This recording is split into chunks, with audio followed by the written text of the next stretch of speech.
Welcome to हाफिज़ helper series. इस video में हम रिफ़ा इंटरनेशनल यूनिवर्सिटी जो कि इस्लामाबाद में है, उसमें जो एंट्री टेस्ट होता है मास्टर इन साइंस फिज़ियोथेरेपी में, उसके जो एमसीक्यूज़ हैं, क्योंकि बहुत सारे जो हमारे ग्रेजुएट हैं वो हमसे कांटेक्ट करते हैं हमारे हाफिज़ हेल्पर सीरीज़ के डिफरेंट जो प्लेटफॉर्म है उस पे, कि जो रिफ़ा इंटरनेशनल यूनिवर्सिटी का एंट्री टेस्ट होता है उसमें एमसीक्यूज़ किस तरह के आते हैं। ठीक है, तो इस वीडियो में मैं वो एमसीक्यूज़ बताऊंगा, क्योंकि पूरे एमसीक्यूज़ तो अवेलेबल नहीं है, क्योंकि वो यूनिवर्सिटी प्रोवाइड नहीं करती।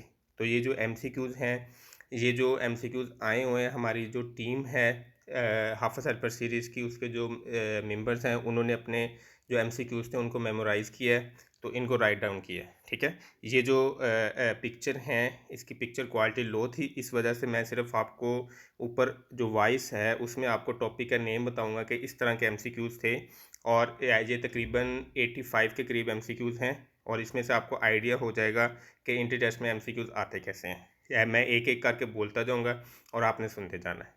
ठीक है, तो इसमें एक टॉपिक था स्प्रेन का, उसके बाद आ जाता है दो सेरिब्रल हेमिस्फेयर को आपस में कनेक्ट कौन करता है, उसके बाद एक्सिलरी नर्व शोल्डर डिस्लोकेशन में होती है, उसके बाद मीडियन नर्व का क्वेश्चन था, उसके बाद कार्पल टनल सिंड्रोम का क्वेश्चन था, उसके बाद विंगिंग ऑफ स्कैपुला का, उसके बाद close pack position off shoulder, open pack position off shoulder, उसके बाद कैप्सुलर पैटर्न ऑफ शोल्डर, उसके बाद कार्पल टनल सिंड्रोम कैसे बनता है उसके स्ट्रक्चर थे, उसके बाद paralysis and formation of wrist drop वगैरह इसके एमसीक्यूज थे। उसके बाद एंटीरियर टू थर्ड जो हमारा टेस्ट होता है उसके लिए कौन सी नर्व है, वो फेशियल नर्व थी। इसके बाद फेशियल पाल्सी कौन सी क्रेनियल नर्व से होता है, वो सेवंथ क्रेनियल नर्व से। उसके बाद विजन के लिए कौन सी नर्व होती है, ऑप्टिक नर्व होती है। उसके बाद अपर मोटर न्यूरॉन लीजन, उसमें स्पास्टिसिटी होती है। स्ट्रोक कौन सा है, अपर मोटर न्यूरॉन लीजन है। इसके बाद एम्प्टी कैन टेस्ट किसके लिए यूज़ होता है, वो सुपरास्पाइनेटस के लिए यूज़ होता है। उसके बाद रोटेटर का मसल नहीं है, उसमें था टीरीज मेजर। ठीक है, एप्लेस कंप्रेशन टेस्ट किसके लिए यूज़ होता है, मीडियल मेनिस्कल के लिए। ठीक है, उसके बाद ग्रेड ऑफ एमएमटी पूछे गए थे। उसके बाद power house of the cell, वो माइटोकॉन्ड्रिया है। उसके बाद activities of cell is controlled by nucleus. इसमें आइडिया हो गया है कि आपको मस्कुलर स्केलेटन से रिलेटेड एमसीक्यूज आते हैं, आपको जो न्यूरोएनाटमी है उसमें से आते हैं, आपको बेसिक आते हैं जो सेल के फंक्शन वगैरह है। ठीक है, इसके बाद पेन इन शोल्डर, ये असेसमेंट कौन सी है, सब्जेक्टिव असेसमेंट। इसमें ये चीज़ आपको बताता जाऊँ कि जो हमारे असेसमेंट वगैरह है इसमें से मैक्सिमम एमसीक्यूज भी आते हैं। ठीक हो गया। उसके बाद हमारे पास एक ATLS जो हम सर्जरी में पढ़ते हैं उससे रिलेटेड एमसीक्यूज था। उसके बाद हमारा टाइडल वॉल्यूम से रिलेटेड था, मोटर यूनिट से रिलेटेड था, रेजिस्टेड असिस्टेड मूवमेंट से रिलेटेड था, और मोबिलाइजेशन कौन सी होती है, पैसिव मूवमेंट होती है। एक्टिविटी डेली लिविंग से रिलेटेड एमसीक्यूज था। उसके बाद एक्स्ट्रा क्रोमोसोम किस में होते हैं, वो डाउन सिंड्रोम।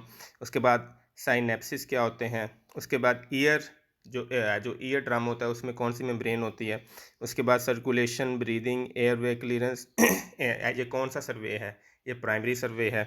उसके बाद अर्गोनॉमिक्स से रिलेटेड एमसीक्यूज था, वन रेपिटेटिव मैक्सिमम क्या होता है। उसके बाद एयरवे प्लूरल कैविटी क्या होती है, उसमें एक नीमोथोरैक्स का एमसीक्यूज था। उसके बाद रेड ब्लड सेल्स क्या होते हैं, वो ऑक्सीजन को कैरी करते हैं। उसके बाद क्लॉटिंग फैक्टर क्या होते हैं, वो प्लेटलेट्स होते हैं। उसके बाद प्लाज्मा, ये क्या होता है। उसके बाद डिग्रेडेशन प्रोसेस क्या होता है, वो कैटाबोलिज्म होती है। उसके बाद digestive enzyme in which organelles, ये लाइजोसोम्स। मीन आपको बेसिक जो सेल से रिलेटेड हैं वो भी एमसीक्यूज आते हैं। उसके बाद coordination test for lower limb, इसमें हील टू शिन टेस्ट आता है। कोऑर्डिनेशन एंड फंक्शन कौन कंट्रोल करता है, वो सेरिबेलम करता है। उसके बाद प्लांटर फेशियाइटिस क्या होता है। उसके बाद आ जाता है फुट ड्रॉप क्या होता है। उसके बाद क्लब फुट क्या होता है। Most mobile segment joint hip joint होता है। इंजरी टू द सेरिबेलम एटेक्स ये हो जाता है। उसके बाद आ जाता है पार्किंसन डिजीज़ में क्या होता है, इसमें जो हमारा डोपामीन है वो डिक्रीज़ हो जाता है। उसके बाद गेट इन सेरिबेलम कौन सी होती है, ये ड्रंकन गेट होती है। गोल्जी टेंडन जो हमारी टेंशन होती है उसमें। उसके बाद आ जाता है जो स्पिंडल फाइबर्स हैं वो लेंथ होता है। उसके बाद आ जाता है एज रिलेटेड डिजेनरेटिव चेंजेस, ये अल्जाइमर में होती हैं।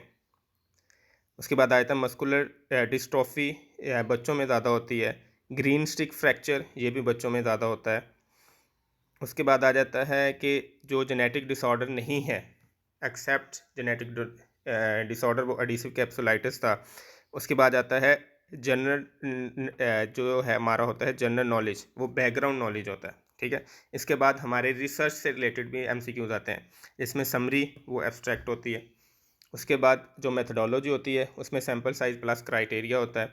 उसके बाद आ जाता है जो हमारे रिजल्ट्स कंपेयर करते हैं, वो डिस्कशन में हम करते हैं। मीन हर एक टॉपिक जितने आपने पूरी डिग्री में पढ़े हुए हैं, सब एक सब्जेक्ट्स में से एक एक दो दो तीन तीन आपके मैक्सिमम एमसीक्यूज आते हैं, ठीक हो गया।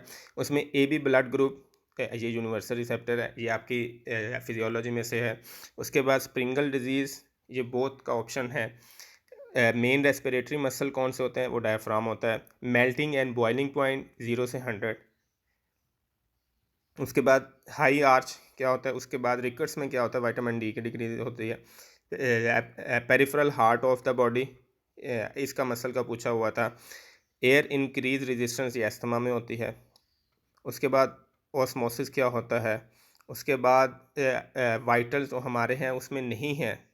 मीन उसमें जो एमसीक्यूज था उसमें नॉट अ वाइटल्स पूछा हुआ था, सेंट्रल वीनस प्रेशर नहीं है। हमारी कार्पल बोन कौन कौन सी हैं, और जो हमारी नर्व पेन होती है वो शार्प होती है या किस तरह की होती है। रिफ्लेक्स मूवमेंट क्या होती हैं, रिफ्लेक्स मूवमेंट को मेजर कैसे करते हैं, एशवर्थ स्केल से करते हैं। हाइपोथैलेमस का फंक्शन क्या है, टेम्परेचर सेंटर है। मीडियल एपिकॉन्डाइलाइटिस क्या होता है। Test for thoracic outlet syndrome के लिए कौन से हैं, वो ऑल का ऑप्शन था, सारे लिखे होंगे। इन पोलियो में क्या होता है, और स्कार्फ टेस्ट क्या होता है, किस जॉइंट के लिए होता है, ये एक्रोमियो क्लेविकुलर जॉइंट के लिए होता है।